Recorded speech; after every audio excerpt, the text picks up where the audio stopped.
Now, say my name. The Rolling Bad Podcast. You're goddamn right.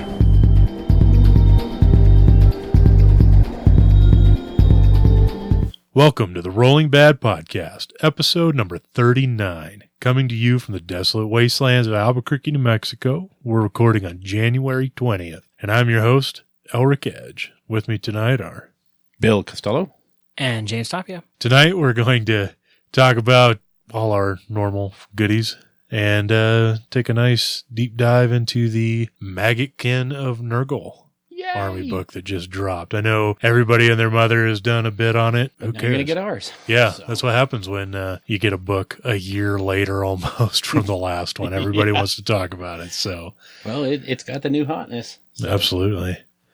So let's do a show. Okay.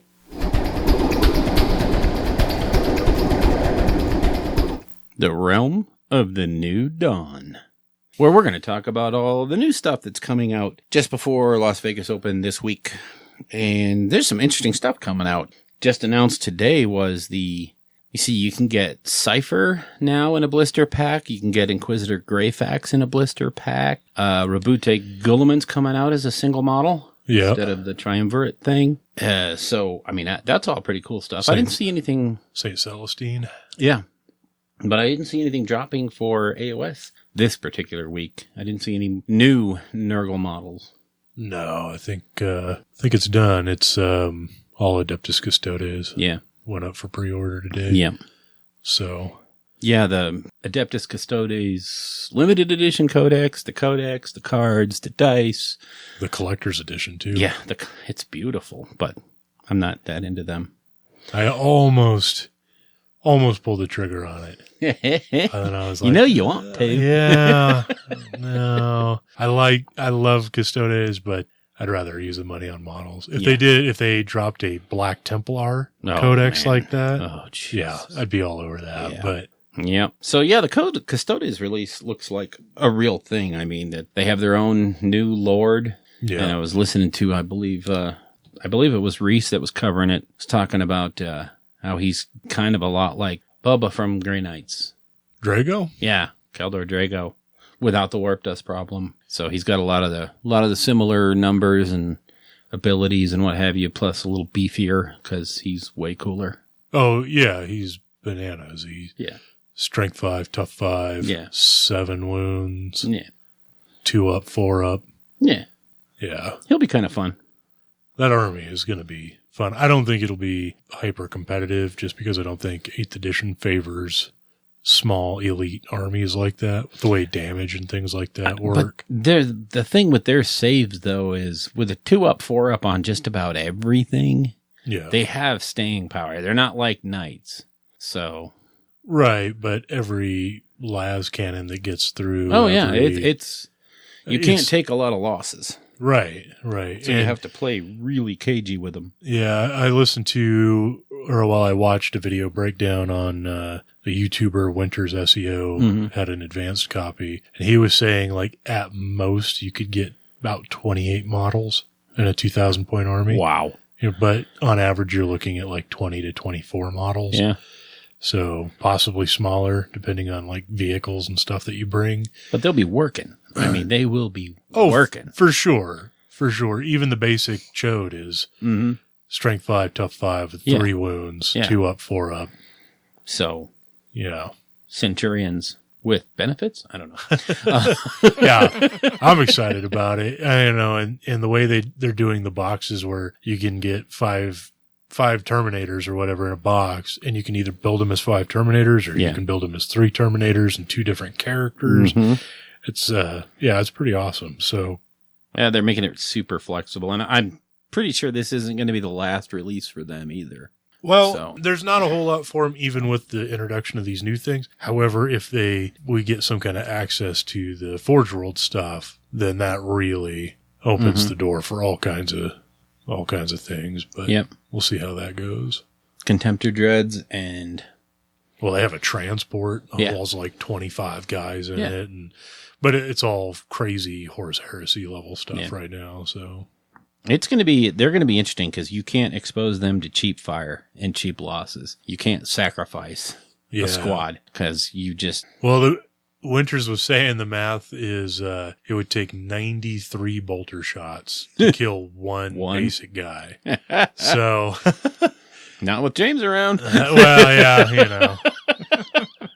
But, so, what else? After that, the Black Library has the Rogue Trader Omnibus up for pre-order. Yeah. So, you snapping that up. You betcha. I'm hoping they have it at the store next week at LVO. Oh, yeah. So, because I'm not going to, I didn't order it, I didn't order anything this week just because I didn't know what was, Frontline Gaming is going to have a store, and of course, GW is going to be there. So I'm thinking maybe they'll have it for sale there and get it there. Yeah. And then it looks like the Thousand Suns should be just right around the corner. Right around the corner, yep. And then we'll be getting Legions of Nagash. So. Yeah. Then it's our time in the sun, or in the dark of Shyish. But, you know. Yeah. All right. Either way, it'll be nice. I'm very, very excited about it. And so, although, I don't know, this whole death drop has me... I'm in a state of I hate everything right now. Why is that? Well, what do you mean hate? I just bought into Nurgle, right? Okay, yeah. So now you know if Nagash comes out, or the Death Book comes out, and it's even partly cool, I'll be all in on that. So I will just have bought another army that's going to go up on the shelf and go, yeah, that's really cool. I'm going to get to that one day. To be fair, though, you already have like a substantial Death Army assembled, painted. Ready to go. So really all you would do is adding to that, as opposed to the wall of shrink wrap Nurgle behind you. Yes. That will stay in that condition. Some of it's built. Shut up. Yeah. I'll cover that in creation. Yeah. So there's been more stuff on the Malign Portents site that it seems like almost every other day they're dropping more tidbits on that. Yeah, they added it to the Azir app. Azir app, yep. So you can just go straight to the malignportents.com from there. Just from the build up, this is obviously something big that they're going to carry through the whole year. Yeah. So, I mean, I am completely excited for the fact that, yes, I mean, we know we're in the 40K heyday right now, but us AOS folks have something to look forward to. Something in the near future. So, yay. I think that's it. I'm pretty sure that's it. Yeah. So we'll probably find out some more stuff next week. We want to do a quick Realm of Whispers. Haven't done one of those in a long time. Sure. Why not? So there's a bit cycling around. A bunch of the YouTubers and stuff have covered it, but allegedly a release schedule got leaked. Yeah. So it looks, according to this, again, allegedly, obviously we'll be getting Legions of Nagash. That's been confirmed. Yeah. And then after that, we'll be getting Elves in March or April. I think April. I think it was April for Elves. Yeah. And that was it. For AOS. For AOS.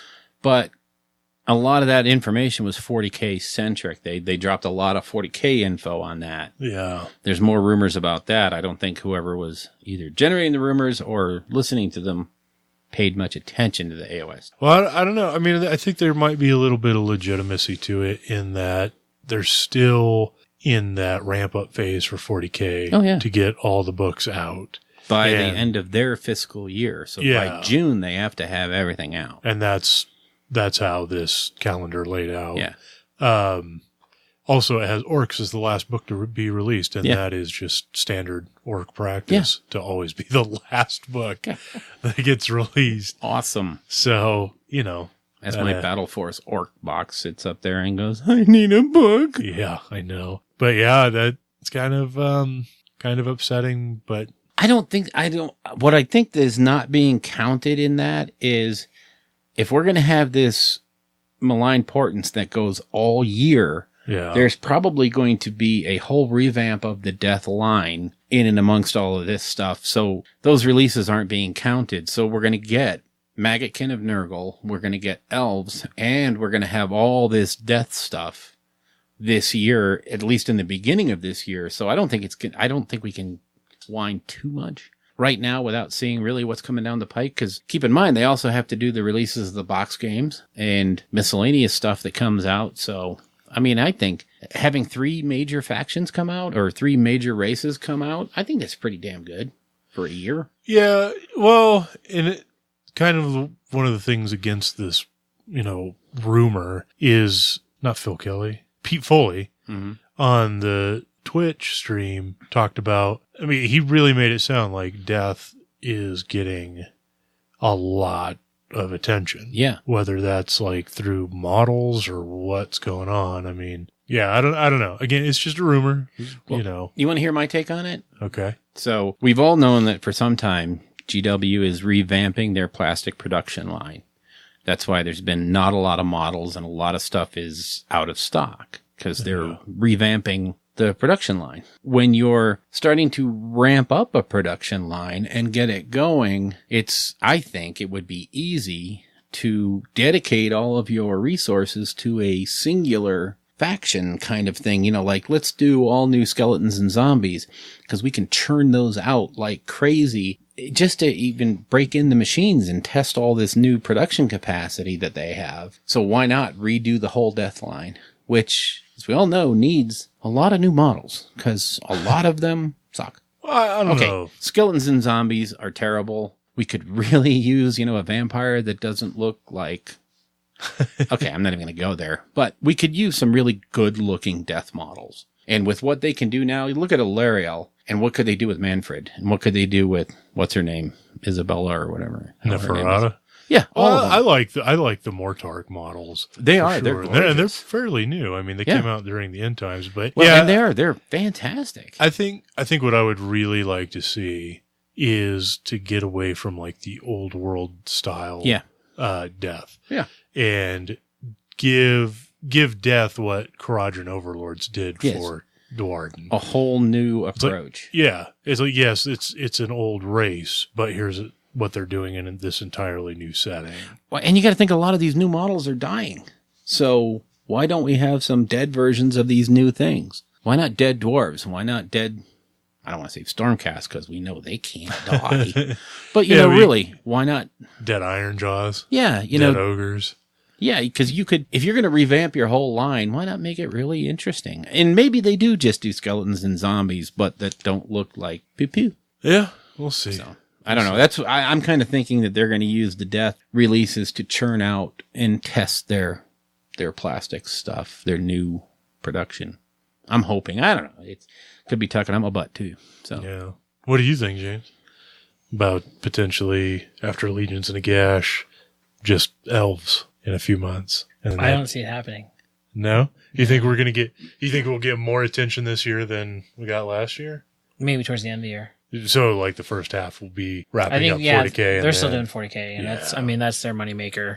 That's what they're concentrating on. Don't blame them. I mean... No, you can't. I mean... All right, yeah. I mean, then that just lends more credibility to this rumor. Because the last thing on it was an Codex Orcs and then a new 40K campaign in May or June or whatever it was. Yeah, the summer campaign. Yeah, and then that was the last thing on the rumor. Yeah.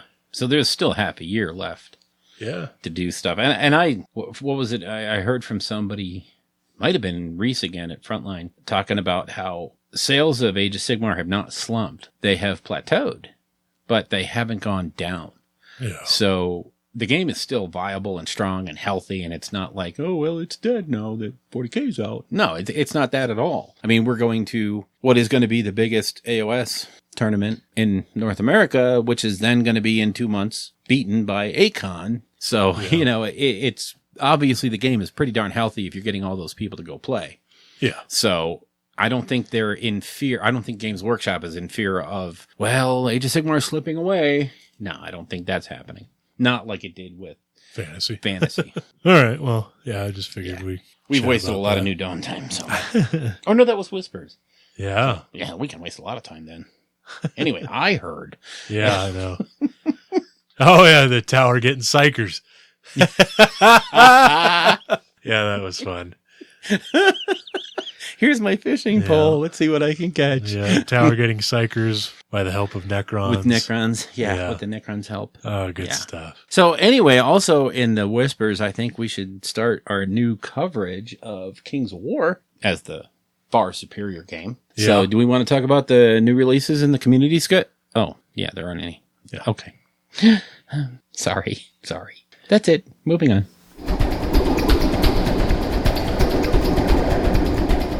The Realm of Creation, where we're going to talk about what we've been up to in the hobby. Bill, I see you have some creation. I do.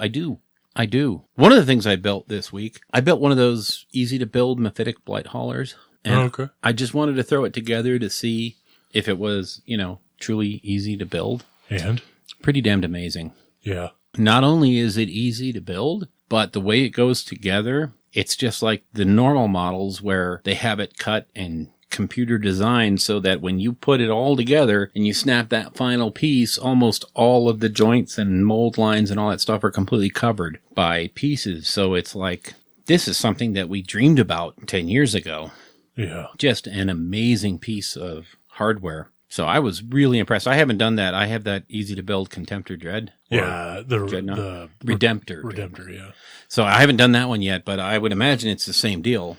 That's the one I want to see because, it's such a big, complex model. Yeah, to only have 12 pieces. Yeah. Wow. But yeah, it was pretty amazing to build.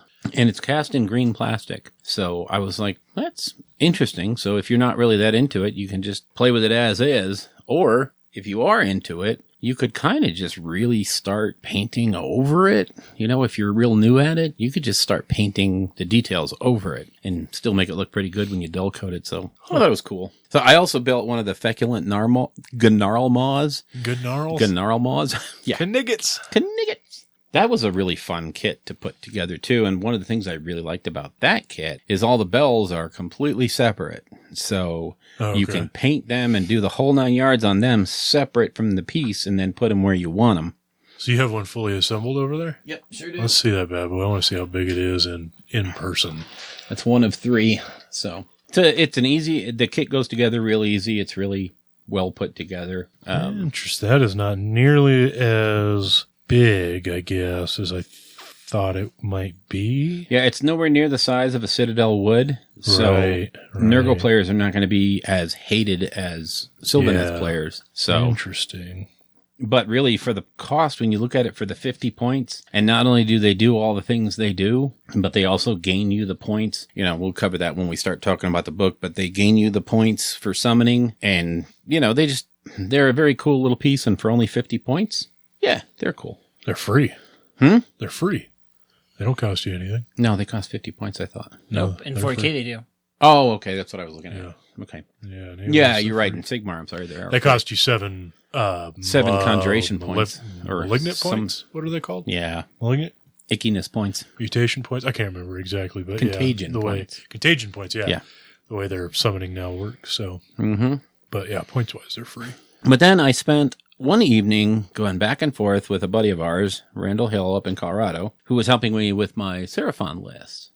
Okay. And got me to thinking, and he sold me on making a Balewind Vortex. Okay. And putting my Slan on a Balewind. So I was like, okay. I got my Balewind out, and I looked at it, and I was like, wow, that thing is really just nothing but skulls and stupid chaos crap. Yeah, 8-point stars everywhere. Yeah, exactly. So I went after it with a knife and some filler and this, that, and the other thing, and I ended up building a Seraphon Balewind Vortex. Yeah. So it looks pretty badass. Yeah, I like it. It's got snakes all over it, and it's got lizards on the bottom, and I got rid of all the chaos stuff, except for the star at the top, but I got rid of 4 of the 8 points, so now it's just a compass. Are you going to put any of the vines on it? Yeah.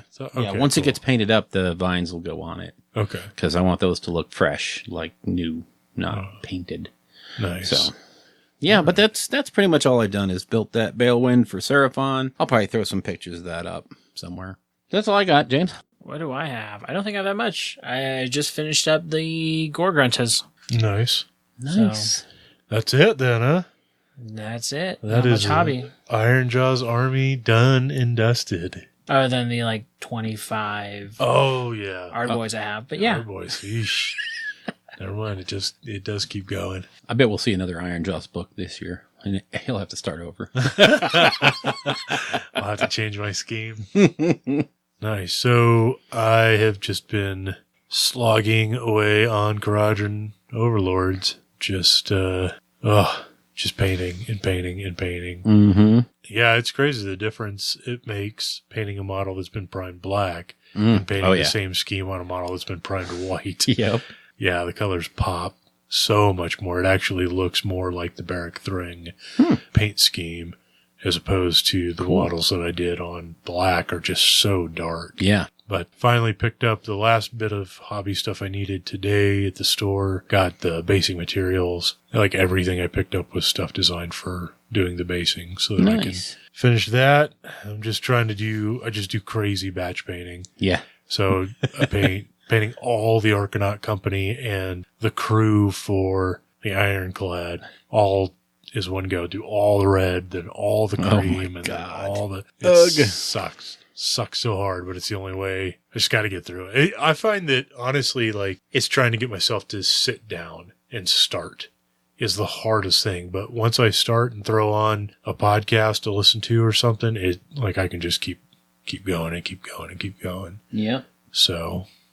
And this is all for Mile High Massacre? Mile High Massacre, the first weekend of March in Denver. Yep. So if you're in the area, go check out their website. I think it's milehighmassacre.blogspot.com.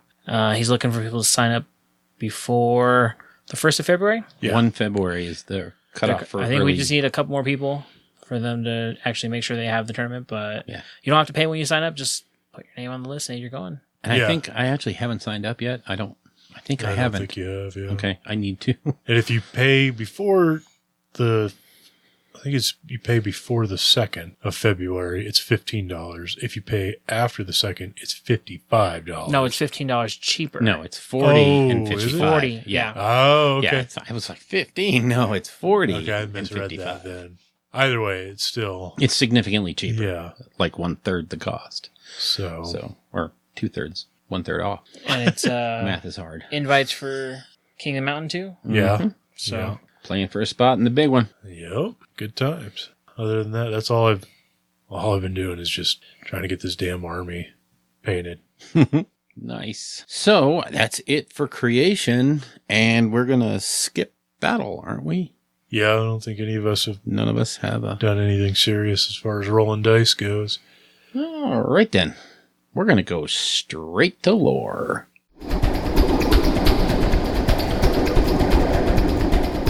The Realm of Lore, where we're going to cover the maggot kin of Nurgle. He would be the really gross fat guy. That's not Elric. You had to see that coming. Zing.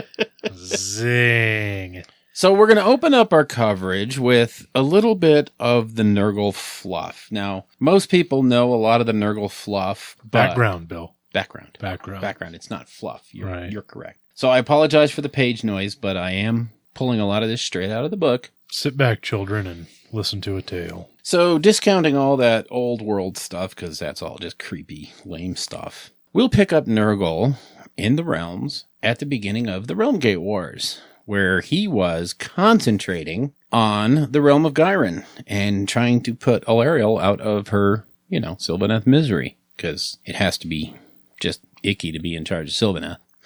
So he did a bunch of work to try to take over Gyron, and he did take over most of it. Unfortunately, right at the cusp of his victory, the Stormcast show up and just about ruin everything, even though they did their best to help him win. Yeah. Yeah, thank you, Gardas.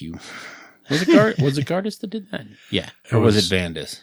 It was, no, not Vandus. Vandus is in the realm of fire. Yeah. It was chasing down Gardas. Korgoskul. Yeah. So anyway, he tried to help Nurgle as much as he could, but he failed. Through the combined efforts of the Stormcast and the Sylvaneth, they were able to regrow Alarielle from a little seed, and then they kicked Nurgle's butt out of Gyran. And so, for a time, Nurgle wallowed in the despondency of rejection, and as he did so, his armies were driven back on every front. But now the Plague God's optimism has returned, and with it the realization that, in obsessing over the conquest of Gyran, he was being selfish.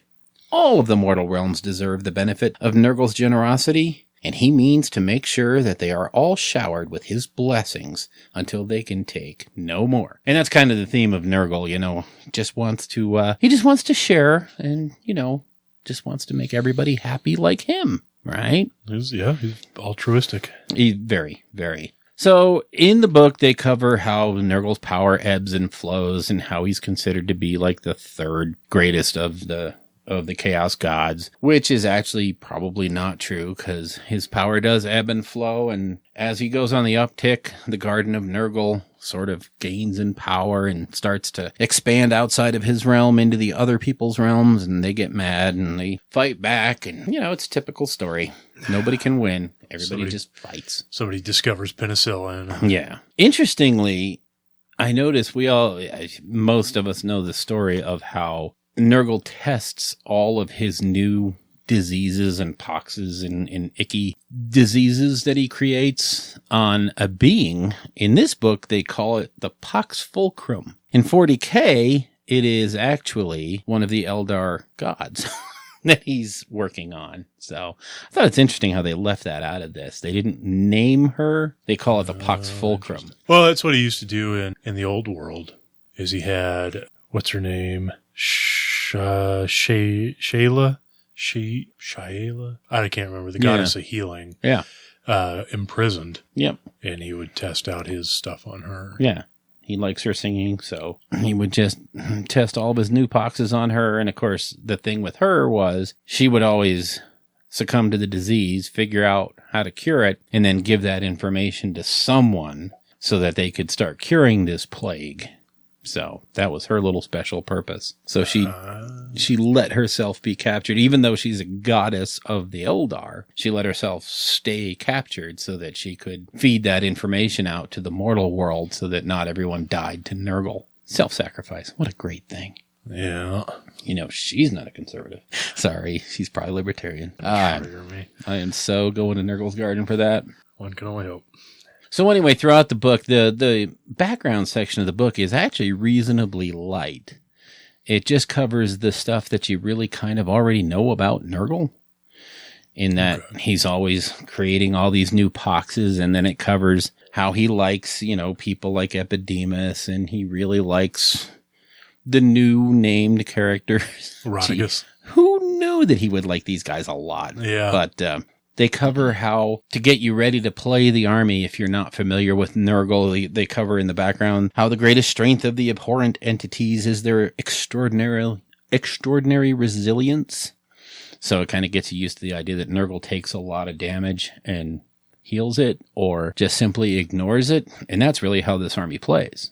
It really does. The new maggot can actually fit the background of Nurgle really well. And I think we discussed this last time, that the problem with Nurgle was they had all this ability to take damage. They just couldn't give any damage, but now they can.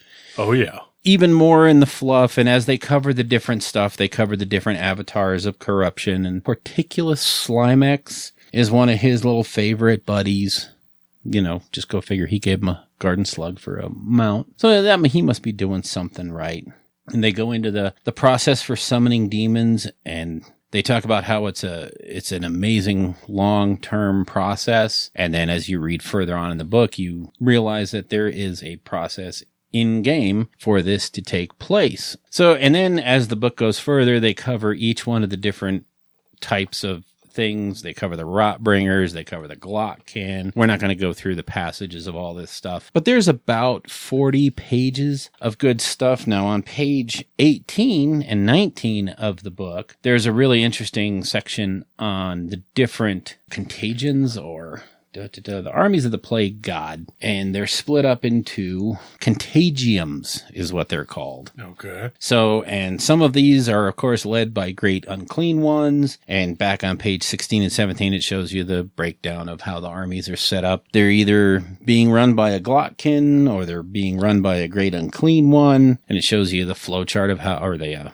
org chart of how everybody goes together. But again, on page 18 and 19 they show all the different clans, if you will, and what their symbols are. So it's a really good resource if you're looking to paint these guys, and it shows how they differ from each other. And then it goes into the typical bubble chart of all the things that Nurgle's done and the major battles that they've fought. And then it goes into the step-by-step. This is what Great Unclean Ones are like. This is what Glottkin are like. This is what Plague Bearers are like. So it's actually, there's a really good section of background. And it's long, and it covers each one of the divisions. But I think it's kind of light on new fluff. I mean, for most of the books, we've gotten really new takes on them. With Nurgle, it seems to me that a lot of this stuff is the same as it was before. And I guess that's because you really can't change disease all that much. The whole idea is the cycle of life, death, regrowth. So it's actually really good. And then as you flip forward, you get into that section where they talk about the painting. And there's a lot of neat ideas in the painting section of the book. And, of course, there's the heavy metal section, which is just porn for Nurgle. So if that's what your thing is, go for it. Some of that stuff is fantastic. It's the paint jobs they do. But beginning on page 54, they give you a lot of really good ideas on how to paint the different stuff. And they give you different ways of painting different clans. But then we get into the armies of the Plague God itself. And I think we should cover do we want to cover the allegiance abilities and all the big army stuff? Sure. Anybody want to cover any of that stuff? Their allegiance ability is very interesting. It is called Cycle of Corruption. Cycle of Corruption. Basically, at the beginning of the game, you roll a dice at the start of the first battle round of any battle that includes any Nurgle armies before rolling to see who has the first turn. Refer to this table they have down here. So there's 7 different options on here, 1 through 6, and then an additional one beyond that.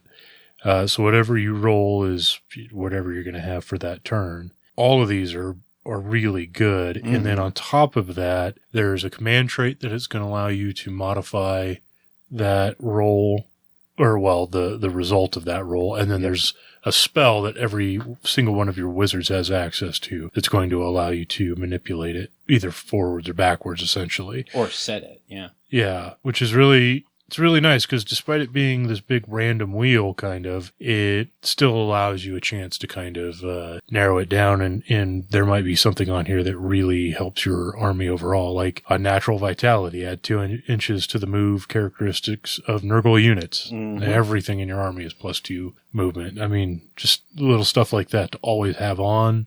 Pretty tasty. Very handy. Yeah. And the thing is the ability to move this dial around or this chart around is so much nicer than, say, like the Beast Claw, the Frost Winter, the Everwinter thing, where you roll randomly each turn to see what you get. And yes, the Frost Lord can change it or maybe even re-roll it, but you're still stuck with the re-roll. At least this one you can kind of pick. So on that first turn when you need to be moving, you can almost guarantee yourself the ability to pick the movement thing. Yeah. And then when you're in combat, you're going to take the burgeoning, you're going to take number 2, Fecund Vigor. Add 1 to the wound rolls of all attacks in the combat phase. Yeah, possibly. Which is not bad. Yeah, I mean, it's just overall... It's a great table. Pretty solid allegiance ability. Very solid. I gotta say. So, followed up after that, we get rules for the Garden of Nurgle. This is basically just rules on how to deploy your feculent Gnarl Maws. Mm-hmm. And that one's a pretty cool one. Yeah, and the nice thing about this compared to the other army that gets to deploy their own terrain is it's the same all the time. Yes. This is just how they deploy. There's no extra. There's not like 5 different ways to put a terrain feature on the table. If you hold your tongue over here and it's turn 2 and you cast a spell, you get wood over here. So that's pretty nice. And then we get summoning rules. So this is going to be kind of akin to the way the Blood Tithe works for Khorne. You generate, instead of just setting aside points and casting spells to summon, you instead still have to set aside your points. Yes, you always have to do that. And then you generate contagion points during the game through various sources. And once you accumulate X amount of contagion points, you can summon specific things. And there's a big old chart from adding additional feculent Gnarl Maws and Nurgling bases all the way to dropping a Great Unclean One. And there's also, not in the book, but the Exalted Great Unclean One, the Forge World guy, has his own point value for Oh, summoning. for this chart? Yeah, so I think Nice. it's like 20 or 30, some derivative of 7. And I can't remember. It's something outrageous, but I mean, he's not. I Oh, don't think Great he's- and Clean one comes in at 28. So Yeah. you got to figure he's either 35. I want to say he's either 35 or 42. Yeah. So he's up there. But And I thought it was interesting that they included that. You're with these contagion points, you're picking up 3 every turn just for living. And then you get 3 more additional if there are friendly Nurgle models in your opponent's territory. And then you get points. You get a D3 if one of your feculent Gnarlmaws has no enemy models within 3 inches of it. So it's crazy. And then there's spells that will generate this stuff. Command traits. Mhm. Command trait tree is, they did it just like they did for Disciples of Zinch and Blades of Corn. So there's a Rotbringer tree, a Nurgle Demon tree, and a Nurgle Mortal tree. And then 1 through 3 on each of those is the same. And then 4, 5, and 6 are where the additional flavor is sprinkled in. Some of these are really, really good. I mean, Yes, they are. I think they did a good job overall of giving you solid options that you really kind of have to weigh. But Yep. I have to say that for Nurgle Demons, and I'll talk about this later when I talk about my janky list that I came up with, I really like Pestilent Breath. Mm-hmm. At the start of your shooting phase, pick 1 enemy unit within 6 inches of your general.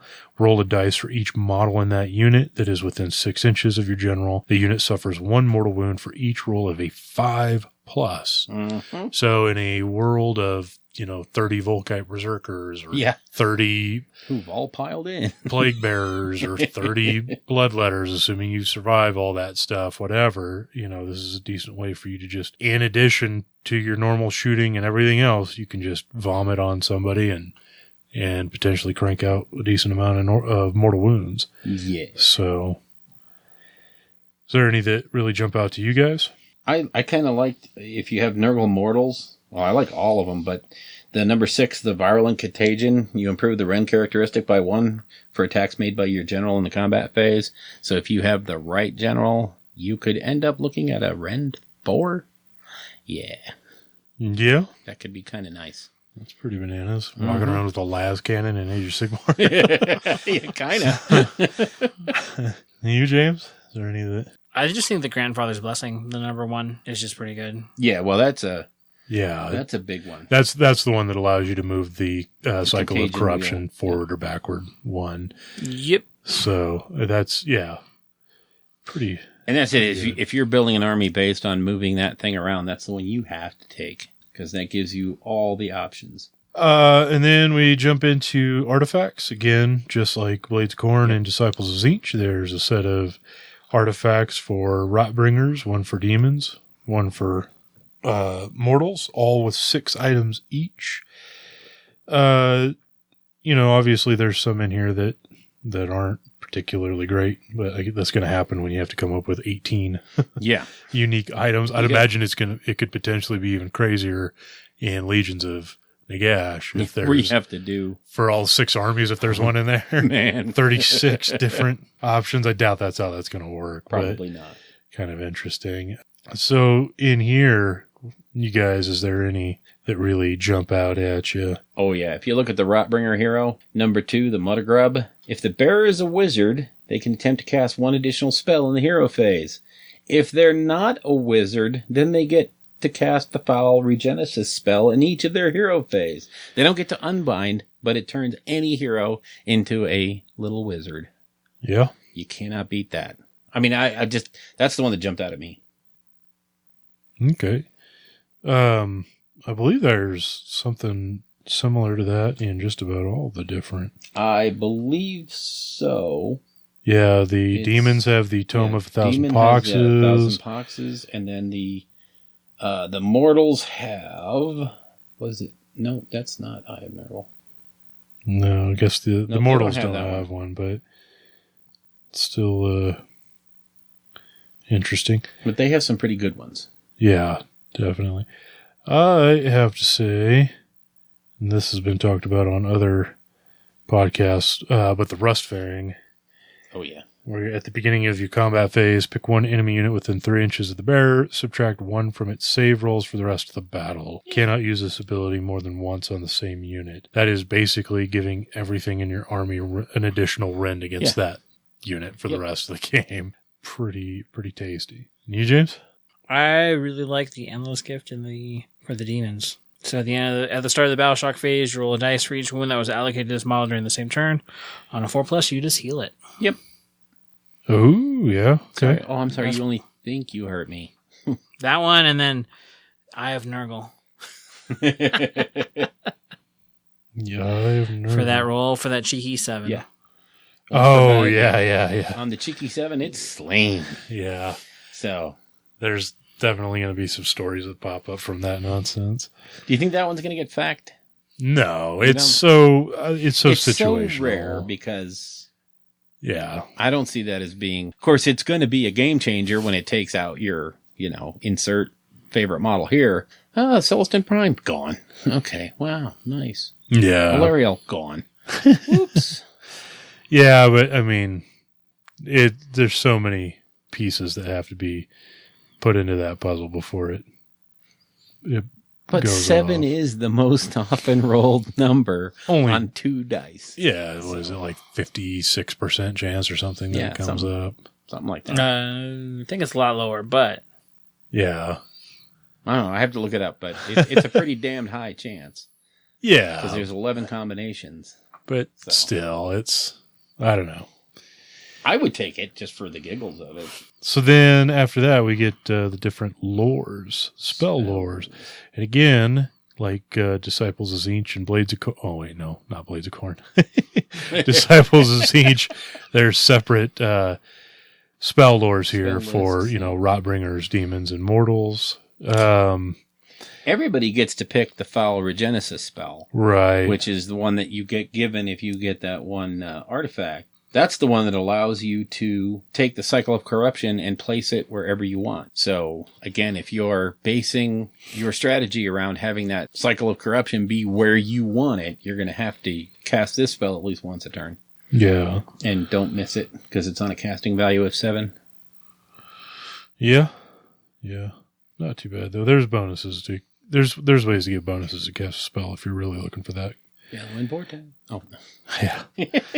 So, is there any spells that jump out to you guys from any of these 3 lores? There's 3 spells in each lore. So. which is I thought that was a little bit weird. I mean, I guess they're not because each one for Zinch has its 6 for each of the lores. Yeah. I mean, I can see it because it's not a magic army. Not that magic heavy. Well, it's not that they're not magic heavy. It's that Zinch is magic. Magic, yeah. So, I mean, it makes more sense for them to be a cut above the rest when it comes to slinging spells. Unless you're a Slan, Well, But, I know the one that really speaks to me is Blades of Putrefaction, which we'll talk about later in my list, but yeah, I'll be talking about that one as well. Really good spell. Pick a unit. It goes off on a 7. Pick a unit within 14 inches till your next hero phase. Roll a 6. Every to hit roll of 6+ for that unit inflicts a mortal wound in addition to any other damage, which is pretty good. because it's in addition, not instead Yeah. of. It's like, and go ahead and have a mortal wound. On me. Like Nurgle, I'm in the mood of giving. yeah, I think the only problem with that one is it has to be on a Rotbringer wizard, Yeah. which is either the Glotkin, Bloab, Festus. Oh, is it Bloab? Bloab. Yeah. Festus or a sorcerer. Yep. Just a generic sorcerer. So, Which means he can be targeted pretty easily. or Archeon. No, I'm sorry. No. Archeon does not have the Rotbringer. Nope. No, he has Right. Nurgle. Yeah. But And that's Mortal. it. And Mortal. So he But would. not Rotbringer. Womp womp. Sorry, Archeon. You can't have everything. Oh, gosh. You'll pay the points for it, though. Although, if I was Archeon, I would kind of like this Cloying Quagmire as my spell, because casting value of 5, if successfully cast on an enemy unit within 14 inches, roll a die compared to the enemy unit's save characteristic. If the roll is equal to or higher than the save characteristic, the unit suffers D6 mortal wounds. So all your 2+ and 3+ save characters just took up to 6 mortal wounds. Yeah. So that one, to me, is just a character killer. Sure. Or you could throw magnificent buboes on him. Yeah, which is a throwback to an old school spell for Nurgle, which is going to, on a roll of a 7, pick an enemy hero within 21 inches of the caster. That hero suffers D3 mortal wounds. In addition, you subtract 1 from their hit rolls, casting rolls, and unbinding rolls until your next hero phase. Yeah. So you could pick an enemy hero. You could put Archeon in that plague-touched warband. Mm-hmm. Use him as the general. That gives him -1 to be hit in combat. You tag a hero with this, gives him -2 to be hit in combat. Now all of a sudden, Archeon can run up against a hero that's -2 to be hit back. And, I would deal with that. Not bad. Not bad. No. Just throwing it out there. A little bit of fun to have with Archeon. Mm-hmm. So, yeah. That's the spells. And once again, all of the artifacts, all the spells, the command abilities, all that stuff is designed to let you make the army that you want to make out of your Nurgle stuff. Yeah, definitely. So you're not... I don't see this being as limiting as Tzeentch was, where... And part of Tzeentch's thing is there's a couple of units that define that army. Yeah, the internal balance of that book is a bit off. Is a bit skewed. This one, I can see you... There's a lot to be said for any one of the three. Yeah. It's, for me, for narrative play, I think all of them work. They all have that special flavor. I'm sure in the tournament scene, we're going to see which one rises to the top. Potentially. I mean, I think this one's going to take a little longer to find the Skyfire / Change Host. Well, kind of, you look through the Tzeentch book and you kind of saw what was going to be the thing right away. Yeah. It wasn't a question. So. Yeah, Skyfire's definitely stood out pretty quickly. For the Path to Glory people out there, there is a whole Path to Glory table and warband rules and everything in here for a Nurgle, the 3 different flavors, essentially, of Nurgle. So it looks really cool, too. Yeah, pretty happy that I have that in there. What I was kind of surprised about is the next thing up is there's a scenario in the book. Yeah. A scenario. Yeah. I mean, I'm used to them having more than one scenario. Yeah. And maybe they've gotten away from that. Maybe haven't been paying attention. No, but Quadrant Overlords have 3, I think, in theirs. Yeah. So. In this one, there's only 1. So yeah. It's interesting, but I'm sure there's a lot of open war possibilities. Sure, possibly. And then we get into War Scroll battalions. Yeah, so... Which, of course, were copied directly from the Kings of Wars, but... Anyway. GW, innovate, will you? Oh, I'm sorry, no, wait. I got that backwards. Yeah, strike that, reverse it. So, yeah, there's quite a few formations in here. There's a couple of full-on army formations. You can make your Nurgleys single drop. Currently is pretty hot. Hopefully that changes. Mm-hmm. Doesn't guarantee anything.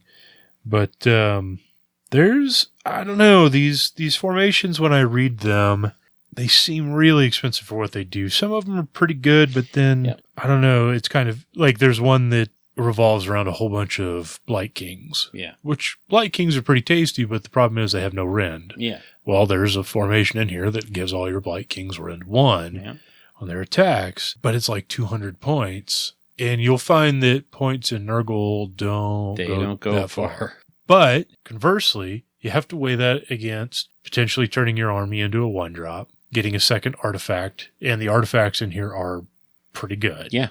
Regardless of if you're demon, mortal, or rotbringer. Yeah, I mean, those are like 2 things that you have to kind of figure into that 200 points that you're dropping for this. So it's something they do bring up in this book, and I think was missing from some of the other books, is they reiterate that named characters cannot have artifacts.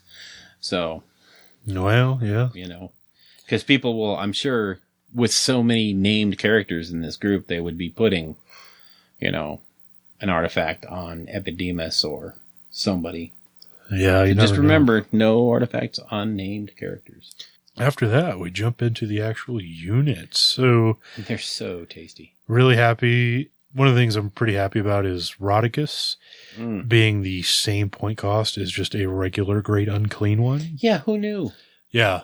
Costed appropriately? Because, there's some stuff that he does that's really good. Like, he is not shy of throwing mortal wounds down. Mm-mm. But he sacrifices some stuff that a regular Great Unclean would have gotten. But they're both the exact same points, the exact same base stat line. I mean, 16 wounds as opposed to the 10 that we had beforehand. Sure.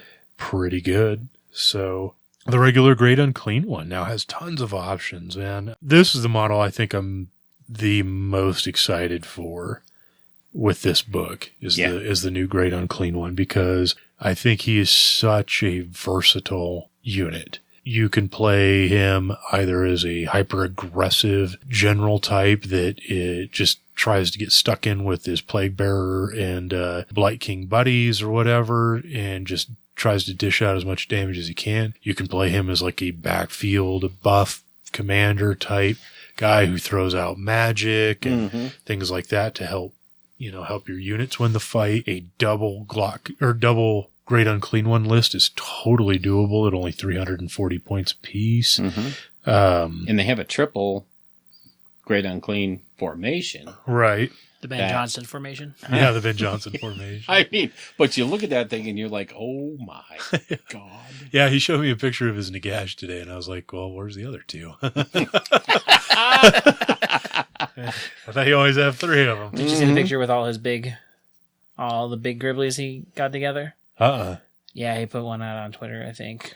Oh, like all the big monsters? Where he did all this. So he had like the 5 or 6 Star Drakes, oh my goodness, the 5 or 6 great, big birds, chickens or whatever, plus. I know he has a bunch of like zombie dragons. Yep. It was with all those. Oh my goodness, awesome! I'll have to check that out, see if I can find it. Yeah, I mean, I don't know how viable 3 of them in a list with a formation is going to be. That's a lot of points. That's a lot. That's a ton of points. But I totally see 2 of them being a thing.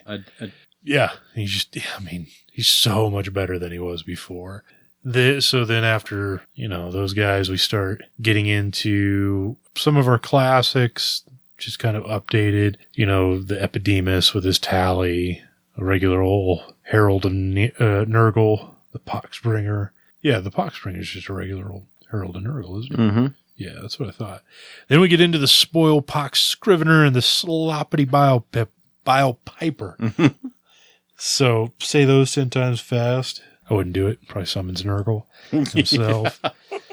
These guys, the models are so fantastic as far as just new Nurgle stuff. Yes. But their buffs are really good, but they're really short range. Yes. So one guy, the Spoil Pox Scrivener, has an ability called Keep Counting, I'm Watching You. You reroll dice rolls of 1 when making charge rolls for friendly Plague Bearer units while they are within 7 inches of this model. Yeah. In addition, reroll hit rolls of 1 for friendly Plague Bearers units while they're within. You get to reroll 1s to hit with Plague Bearers when they're within 7 inches. Really good abilities.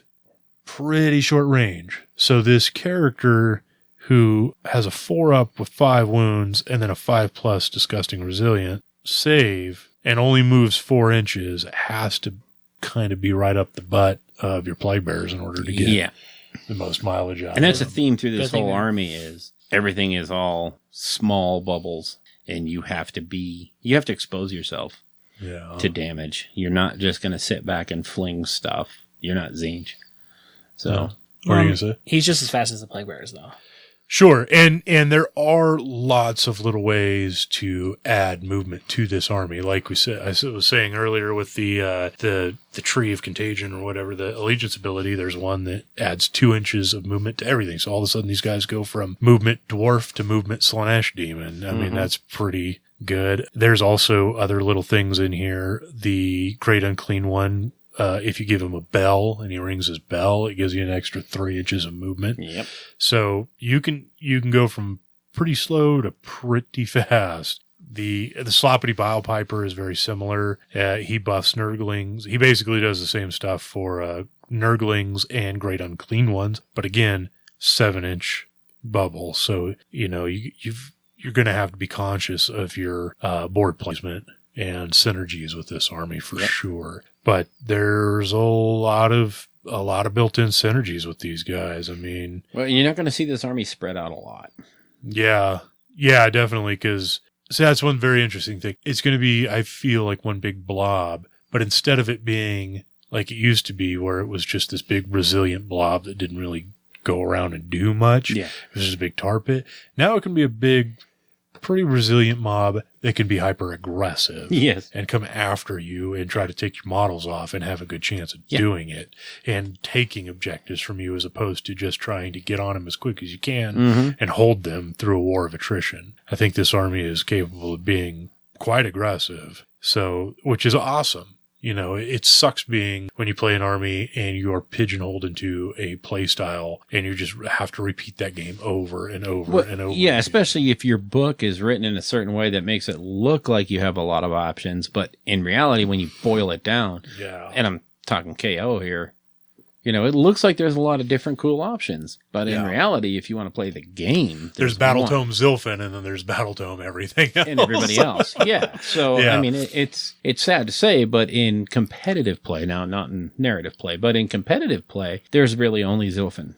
Right. This one, it doesn't look like it falls into that trap. Not yet, anyways. I mean, and there's been a lot of eyes glancing over this thing, and nobody's really shouted out like, "Oh, look at this one unit." And if you do this with it over and over and over again, good luck, you know, kind of thing. If you're listening to this and have not listened to this book review on Facehammer, you got to do that. Yeah. Because those guys did a really in-depth review, far more so than we're doing. But they also kind of give a glimpse into the playtester's role. Yeah. You know, and they talk about how with Disciples of Tzeentch, the play testing wasn't quite as thorough, and it shows because there's internal balance issues with that book. Right. You have some great options in there that are just never going to see the table because there's a handful of units that are just so clearly more efficient. Well, and that was the thing. I wanted to do a Tzeentch Mortals army, you know, with nothing but... you wanted to do an Arcanites. Yeah, Arcanites. With the Acolytes and Zangars. The Acolytes and Zangars and all that stuff, but it just made no sense. Well, it would have, but not in a competitive setting. Right. And at that time, I think we were still coming off the LVO high of last year. And so I wanted to be competitive. Yeah. You were like, well, next year I'll be even better. How do I do it? And it's like, well, by Tzeentch. Not with Acolytes. Okay. But whereas this book, you know, those guys are talking about how they said, well, hold on. Let's play test it some more. Let's go back in for another round or two of play testing it. And I think it definitely shows this is a book that has solid internal balance. It gives me a lot of hope for the Death book. Yeah. Let's be still my beating heart. Mm-hmm. I'm so geeked for that book. We have Nurgle in front of us, so let's stay focused. Mm-hmm. I don't know if we want to talk about maybe one or two more of these other newer stuff. The Puscoil Blight Lords. I love those. So cool. Who would have thought slapping a Blight King on top of a Plague Drone would work? They are a ton of points. These are the Mournfang of Nurgle. But, I mean, in more ways than one. Movement 8 with 7 wounds. Bravery 8, so they're never going to care, you know, if they start dying, because they're 220 points for 2. Yeah. You're going to have to take a massive unit for that bravery to really come into play. They have a 4-up save normally, 5-up disgusting resilient. They have just a ton of just raw attacks. They have the blighted weapons rule, just like the Blight Kings on foot. Mm-hmm. The virulent discharge, where on a 6-up you explode hot pussy love on everything. Oh, yeah. Do damage to the enemy while healing yourself at the same time. I mean, these guys are a moving wall, you know, and they look good doing it. They are pricey though. So yeah, you're paying for that beauty. And then we got a bunch of new just character types, you know, the Lord of Affliction, the Lord of Blights, the Lord of Plagues. You know, these are some fantastic models. There is a Lord of Blights model. I think that's the one in here that Brother Tom on Twitter painted. And God, man, it is stunning how fantastic that model looks. So, but yeah, I think that covers all the new stuff. Horticulus Slimix. Yeah. You know, might want to get your hands on that guy because he craps out more trees. More feculent gnarlmaws. Yeah. Yeah. And those are good. Which is kind of, he's not out yet is he out in a separate? Individually, no. Okay. You still have to buy Blight War to get him, as far as I know. I don't know, though. I mean, we still don't have Lord Relictors available I know. individually. So I don't know if he'll go that route or not. Yeah. So let's chat up lists. I came up with a goofy list that I'll address. Did you guys also? I did not. No, you read the fun stories. Mm-hmm. What about you, James? Yeah, I have a list. Okay. Which one you want to do yours first? Yours is more obviously competitive build. It's the only thing you know. Tell me. I don't know if it's competitive. Tell me your narrative of coming in through a portal to win. Of course, after looking at all the formations in the book, I decided to take the one from Everchosen. Yeah. So it's built around the Plague-Touched Warband. Right. Because I think it's the best option for this. The Plague-Touched Warband is 1 mortal Nurgle hero and 7 mortal Nurgle units. Yeah. And it's important to note that Blight Kings, while they're Rotbringers, also have the mortal keyword. Right? Yes. Which is really good. So it means that you don't have to rely on old Slaves to Darkness stuff. You can sprinkle in Blight Kings if you want. Yep. I do have a lot of Slaves to Darkness, though. That's fine. It's just also all the new character models, the Lord of Blight, Lord of Plagues, all have Rotbringer, Demon, and Mortal. So you can use them in everything. They're super versatile, which is really cool. Indeed. So go ahead with your list. In this list, I have the Chaos Lord on Demonic Mount. Okay. I don't think you see him too often, but I really love him. I'll explain that in a little bit. Okay. Chaos Sorcerer Lord, also on Mount. A Rotbringer Sorcerer. Sail the Friendless. Yeah. 5 Blight Kings. 30 Chaos Warriors. Fun. A Chaos Chariot, because I had 80 points. Okay. And then, I said 30 Chaos Warriors. It was actually 28 Chaos Warriors.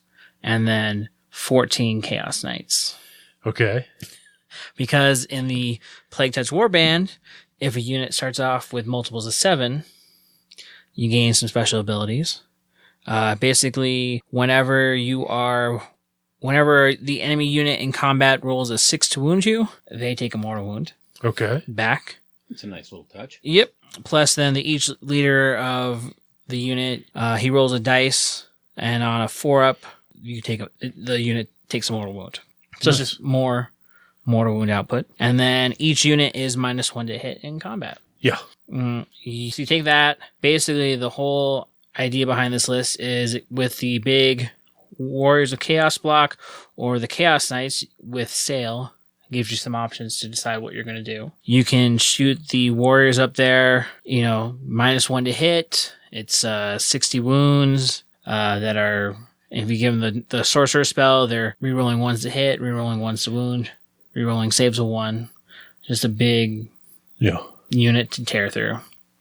And with you have rolling 6s to hit them or to wound them, they're bouncing mortal wounds back at you. Right. And then you give them Blades of Putrefaction. Yep. So when they roll 6s to hit, they're doing mortal wounds as well. Yeah. But I think the real trick of the list is the Chaos Knights. Mm-hmm. Yeah. They're my favorite. So you take the Chaos Knights with the General, who's the Chaos Lord, which I haven't seen too many people take him.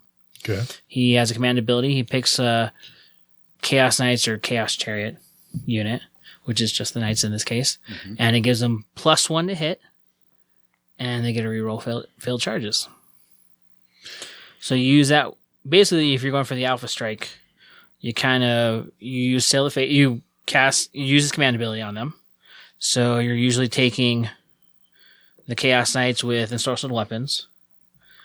So that means they're hitting on 2s, 3 attacks hitting on 2s, generating mortal wounds on 5+. Their mounts have 2 attacks apiece, hitting on 3s, generating mortal wounds on 5+. So that's 5 attacks of Knight. They're generating mortal wounds on 5+. Yeah. Which is pretty nasty. And then if you're doing that and you give them the Chaos Sorcerer Lord, they're rerolling. So they're hitting on 2s, rerolling 1s. Basically, everything's hitting. I even fight Skyfires with that. Yep, rerolling, rerolling 1s to wound, rerolling saves of 1, makes them pretty resilient. Sail gets them up 9 inches away. Mm-hmm. And then with I think they have a Trumpeter in the unit, which gives them +1 to their charges. So you only need an 8 with a reroll with the command ability, which I found to be pretty alpha strikey. It's not guaranteed, but it's pretty... The way I roll, it's guaranteed. Yeah, well, you. Sounds like you could use some fake dice. Yeah, I know. But no, I think it works pretty good, and it gives you, like I said, it gives you some options. If you just want to, if you need to go a little bit more defensive, you can teleport that unit of warriors in their face turn 1, and they have to do something with it. I think Tom Loynes from Warhammer Weekly had a similar list to this, and I think it, with all the new Nurgle abilities, it makes it viable and gives it some more teeth. And then, like I said, with the Chaos Knights, gives you your punch if you want it. Yep.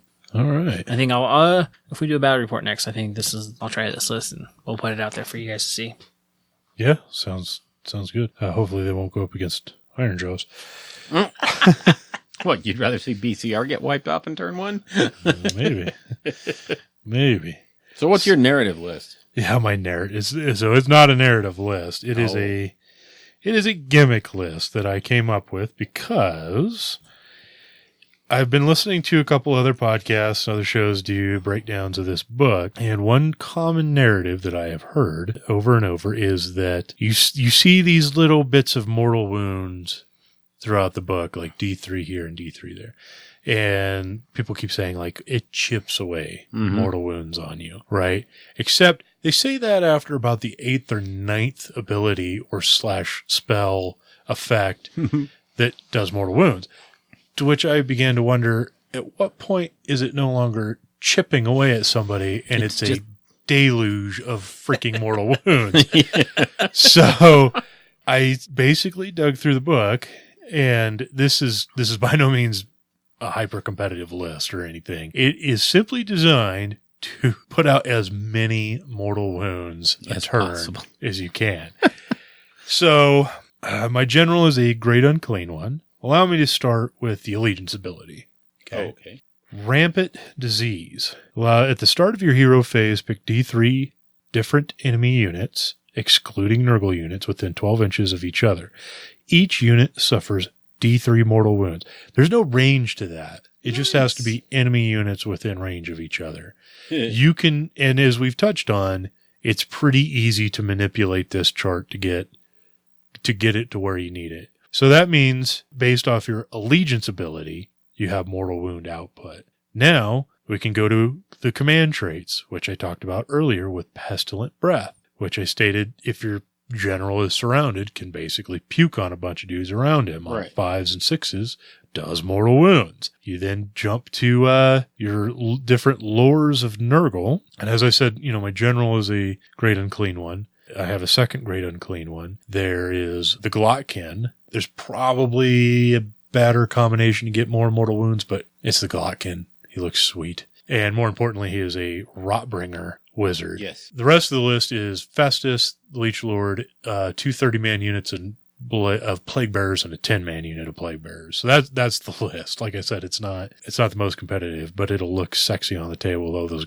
gargantuan Nurgle beasts. The Glotkin will take Blades of Putrefaction and slap that on a unit of Plague Bearers. So every chance in combat, when they roll hit rolls of 6, they do a mortal wound. Throwing out normal. Your general is a Great Unclean One who can pick a Nurgle unit within, I think, 14 inches and give them an additional attack on their profile. So now that's 60 attacks from 30 Plague Bearers. Every roll of a 6 to hit has a mortal wound.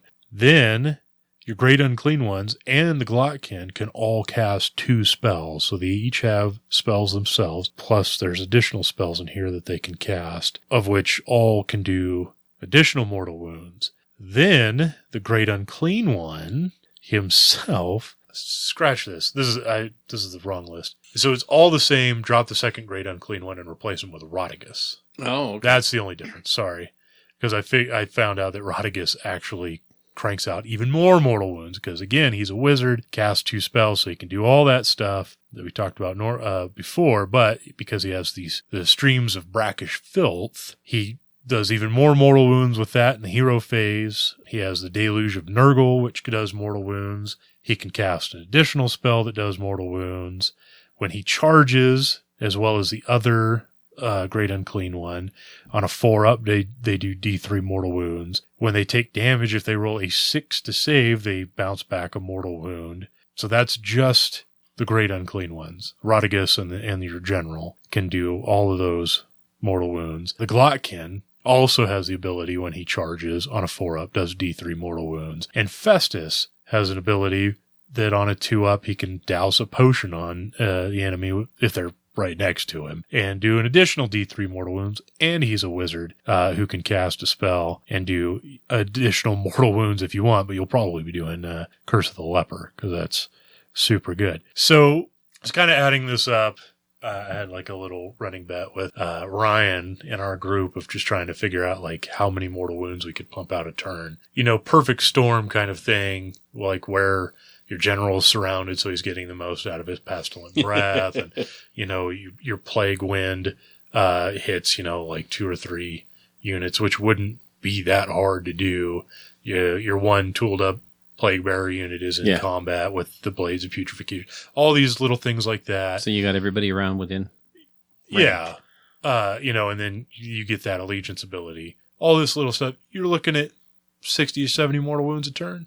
Nice. Yeah. I mean, again, this is with a not terribly competitive list, and, your stuff has to be in key pieces. But the whole goal of coming up with this list was to kind of break this narrative that Nurgle just chips away. Yeah, chips away at you. No. There is mortal wounds galore in this book. 60 mortal wounds a turn is not tipping. Yeah. I mean, I think in a more balanced list, a more tournament-centric list, it won't be that crazy. It won't be like Tzeentch level, but it will not be chips.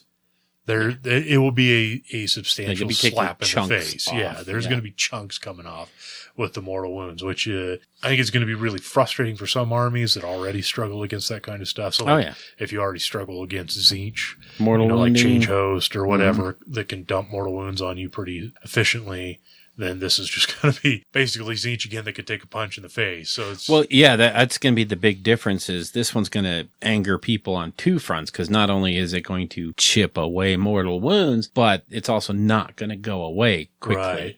So also, that means that this army is going to can do really well against hyper resilient armies like Stormcast. They can sit on like a 1-up rerolling ones nonsense. That, the Stormcast army does well against things like Tzeentch, because, they can sit behind a wall of protectors and kind of shut down Skyfires and stuff like that. I mean, the spells still hurt. You're still taking the spells on the chin. You have a little more resiliency to that behind this huge wall of, steel. Whereas the Nurgle stuff, because it's just so much of it steadily coming at you from an army that's really tough, again, it could take a punch. I think it is a nasty, nasty war of attrition that, as of right now, I don't think there's any army that can take it. Yeah. I'm not saying like Nurgle is just going to win all the tournaments. I'm saying that like if you find yourself getting stuck in a grind game, you're definitely going to lose on the back foot. Yep. Even armies like Fire Slayers, I think, are going to be in a tough position, because that's kind of what they do. They kind of alpha strike with their shield charge. They pop up, try to do a shield charge and an axe throw. And then after that, because they're all on 32 mil bases, like they're not really getting a whole lot of attacks. It turns into a bit of a grind if your opponent survived that. Yep. And Nurgle, I think, can survive that, and then it turns into a grind. And so this will be where Legions of Nagash will be very interesting, because undead are all about, war of attrition. Exactly. So how are hordes of skeletons and stuff like that going to hold up against hordes of plague bearers? Is it going to be a really boring, let's just both play Kun and Rux in combat kind of thing? Or your 200 dice, same time I'll roll my 200 dice. Or are we going to have fun, cool, additional abilities? Because, Nurgle has all kinds of fun synergies. And if you're really good, you can pop those synergies. I mean, it's not like you can just slap a Great Unclean One off the table right away, but maybe some of the little heralds and stuff like that, the little champions, if you can get to them, will help kind of tame either the big blocks of plague bearers, the big blocks of Blight Kings. Yeah. One of the things you're going to see is big blocks of Plague Bears, big blocks of Blight Kings, because Yeah. they're battle line. They're really efficient battle line. They're going to, do work for you. So this book made me even more excited for Legions of Nagash in a very good way, because I think this book is really good. Yeah. I feel the same way about this book that I did for Blades of Corn. Mm-hmm. That it just universally made Corn such a good army. Yep. So I think you'll see the death is going to be resilient in a different way as they just come back all the time. yeah, I really want to see, because the way summoning works in Age of Sigmar, it's a tool. It's a useful tool, especially if you play it right. But for some reason, it doesn't seem to quite represent what death is about. Yeah. Like when Nagash walks, just his mere presence raises the dead. Right. So, and his rules represent that. Being able to cast 8 spells a turn and just spam the board in an open play or narrative play style of event or whatever. Mm-hmm. But in match play, Nagash is not Nagash. No, he's just hell, even punk. Arcan is not quite up full on what he should be. See, that's why I think they're going to change that mechanic in that book. But I can't see how there's a way they can do it that still doesn't involve points without it just jumping the shark, because Nagash is so powerful at what he does. Right. If you don't regulate him somehow with points or something like that, there's all kinds of tricks they can use. Sure. Yeah. What if you took your battle line units and said that when you bring the unit back, not originally buy it, but bring it back, it only costs half as much. So a unit of 60, a 60-point skeleton unit would only cost 30 to summon back onto the board after they were wiped out. There's all kinds of little things you can do to show that constant horde of undeath without making it just so bad. Right. Because you can't get free summoning. That would be, that would tilt the game. There was a point in time in 8th edition when he was able to just put whatever he wanted on the table. Sure. And it was rough. And we call that open play. So, yeah, pretty much. I'm very curious to see how they represent that. And make it different from the Maggotkin. Well, just chaos in general. Yeah. Demon summoning. Because this is kind of how it's all demon. Well, Khorne and Nurgle work. Tzeentch is slightly different, but and then to see if Slaanesh follows suit potentially. Who knows? Especially if elves are later this year. Maybe we will get Slaanesh. Yeah. I don't see why not. I think these last 3 books have shown how easy it is to condense all of a god's followers into one book. Into one little... Splash on some new model releases that look fantastic. And I'm not saying I don't want any of the rules writers to think that I think what they do is not easy. No. Or the model designers or anything like that. But I think this is definitely a fantastic and it approach. Seems to be the road they're going down. Yeah. I just can't wait for Legions of Nagash. Hopefully it's only 2 weeks after Adeptus Custodes is Thousand Suns, and 2 weeks after that is Nagash. Legions. You mean Codex Skyfires? Yeah, Codex Skyfire. You're just trying to troll me, whatever. I don't play 40K competitively. I play it for fun. That's right. If you need Skyfires with Magnus to win your games, then time to take a look in the mirror. Anyway, let's wrap up our coverage of Maggotkin of Nurgle.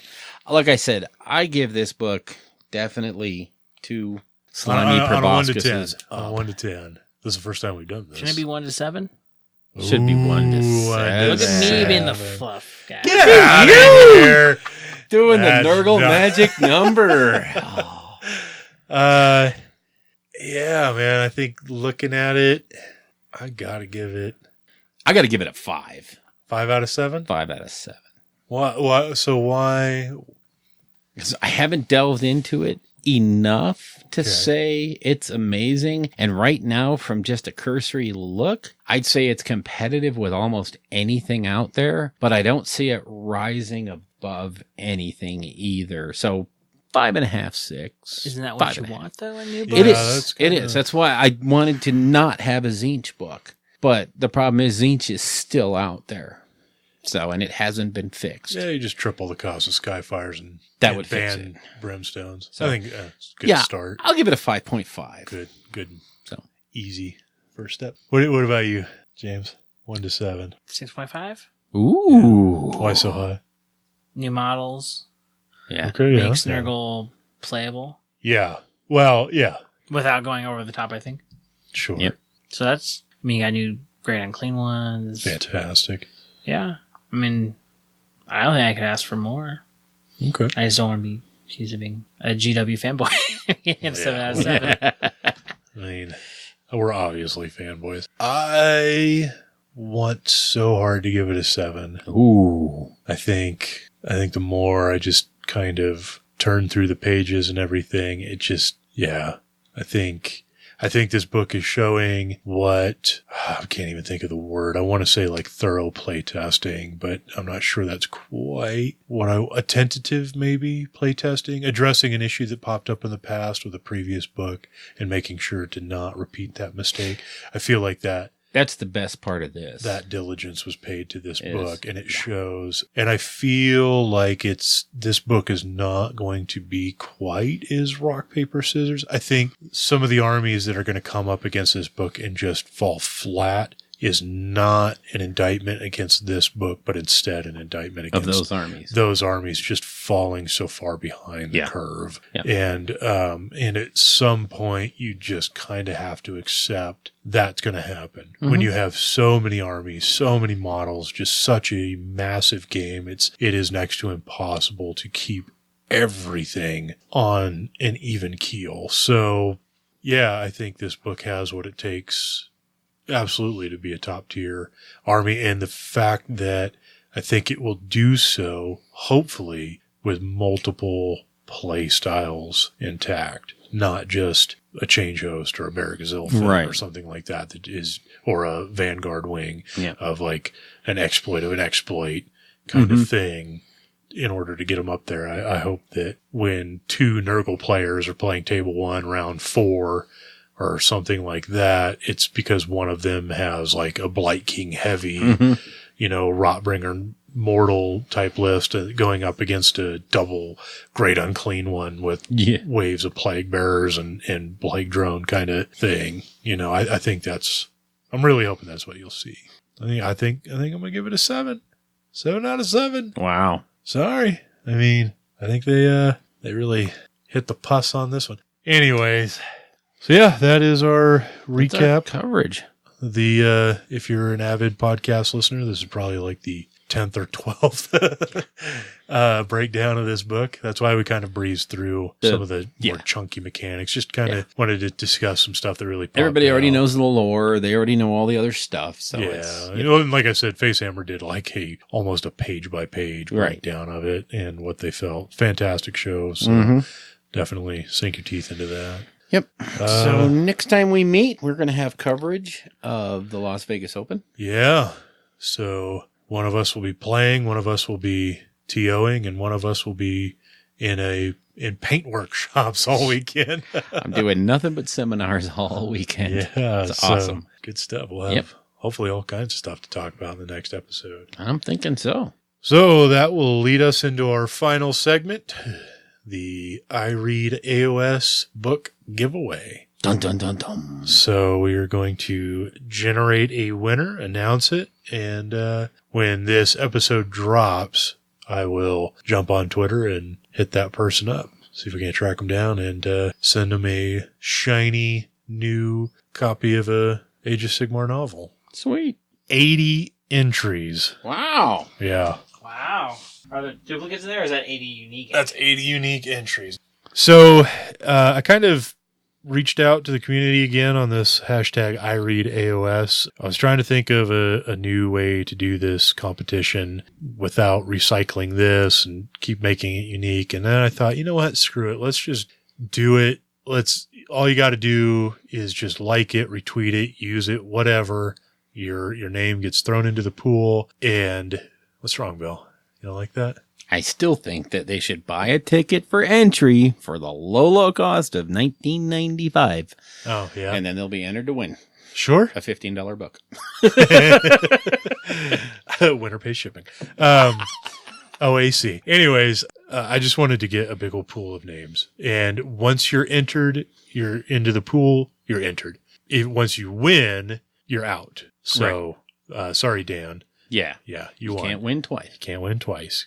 Currently, I will admit this, the only entries are those based solely off of Twitter. If you're listening to this show and you want to be a part of this, you want your name entered into this competition, email either me, email the show.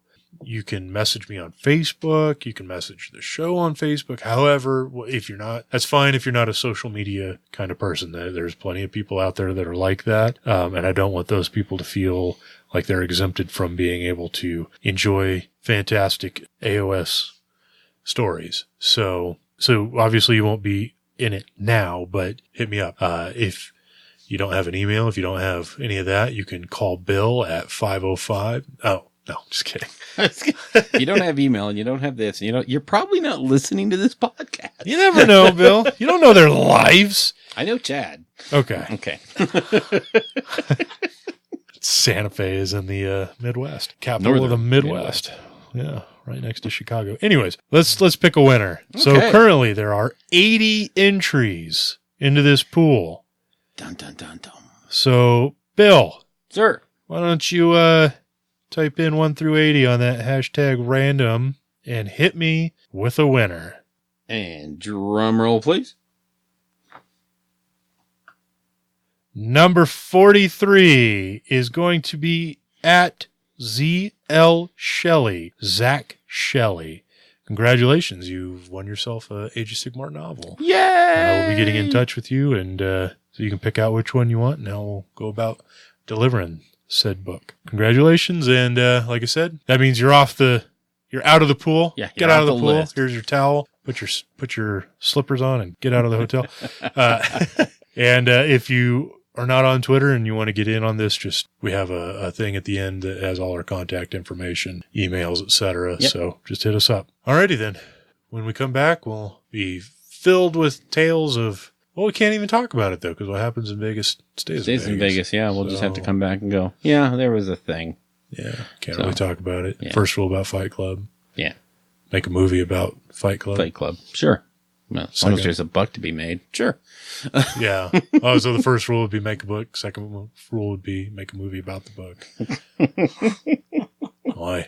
All right, let's sign out of here. All right. We are losing it. So... thanks for playing. Bye. If you would like to get a hold of us, you can reach us at our email address, which is rollingbadpodcast@gmail.com. You can also visit our website at rollingbad.com. We have a Twitter account for the podcast, which is at rolling_bad. We also have a Facebook page. You can just search for Rolling Bad on Facebook. We each have an individual Twitter account. You can reach me at Elric Edge. You can get me at Bill Castello, Castello. And I'm at Tersoth. You can also see our work, mostly James, at our Instagram page, Rolling Bad, all one word.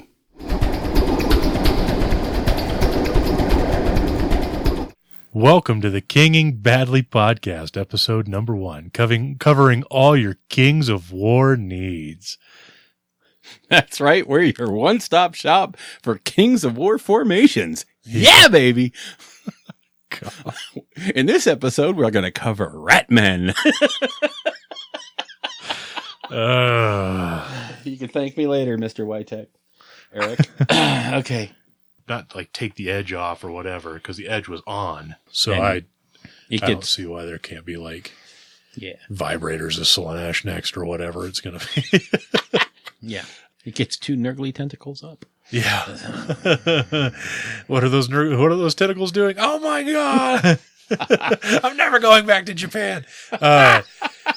This game was PG. Yeah. Oh, Bill. What's that, Bill? Don't hate. Mr. I want a job at GW. Shut up. I'm taking that out. Not like take the edge off or whatever, because the edge was on. Okay, that's Do you have a random number generator? Jesus. Random.org. Oh, Because we are up to... You have a list of this? Yeah. And it's even numbered.